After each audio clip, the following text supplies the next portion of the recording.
গত কিছুদিন ধরে বাংলাদেশ ক্রিকেট বোর্ডের সভাপতির পদে রদবদলের খবর শোনা যাচ্ছে বেশ জোরে সোরেই। দায়িত্ব নেবার পর থেকেই নানা কারণে সমালোচিত হয়ে আসছেন ফারুক আহমেদ। প্রতিবার সমালোচনার ব্যাখ্যা দিলেও তা ছিল কেবলই দায়সারা। ফলে এবার সরকার তাকে নিয়ে ভাবতে শুরু করেছে।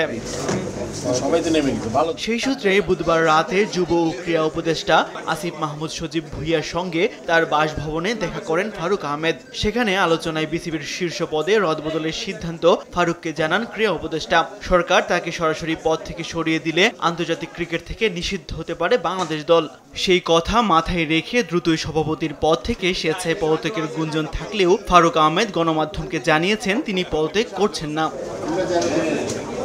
ফারুক আহমেদ পদত্যাগ করলে তার জায়গায় নতুন সভাপতি হতে পারেন আমিনুল ইসলাম বুলবুল। ক্রিকেট পাড়ায় উঠেছে এমন গুঞ্জন। এদিকে বুলবুল জানান তিনি এখনো বিসিবি সভাপতির পদে দায়িত্ব পাওয়ার কোনো প্রস্তাবই পাননি, তবে প্রস্তাব পেলে দায়িত্ব পেতে তিনি রাজি আছেন। গত বছরের ৫ আগস্ট দেশে রাজনৈতিক পট পরিবর্তনের পর বিসিবি সভাপতির পদ থেকে পদত্যাগ করেন নাজমুল হাসান পাপন। এরপর সভাপতির পদে বসেন ফারুক আহমেদ। বেশ কিছুদিন আগে ব্যাংকে অর্থ রাখা নিয়ে বিতর্কে জড়িয়েছিলেন বিসিবি বস। এবার তার বোর্ডে থাকা নিয়ে শুরু হলো সংশয়। ফারুকের পদত্যাগ, আমিনুলের নিয়োগ সবকিছুতেই হয়তো সময়ের প্রয়োজন। তবে আগামী কিছুদিন মাঠের ক্রিকেটকে পাশ কাটিয়ে বিসিবি সভাপতিকে নিয়ে যে ব্যস্ত থাকবে ক্রিকেট আঙ্গন, তার বলার অপেক্ষায় রাখছে না। তাসবিহ শরণ, দেশ টিভি, ঢাকা।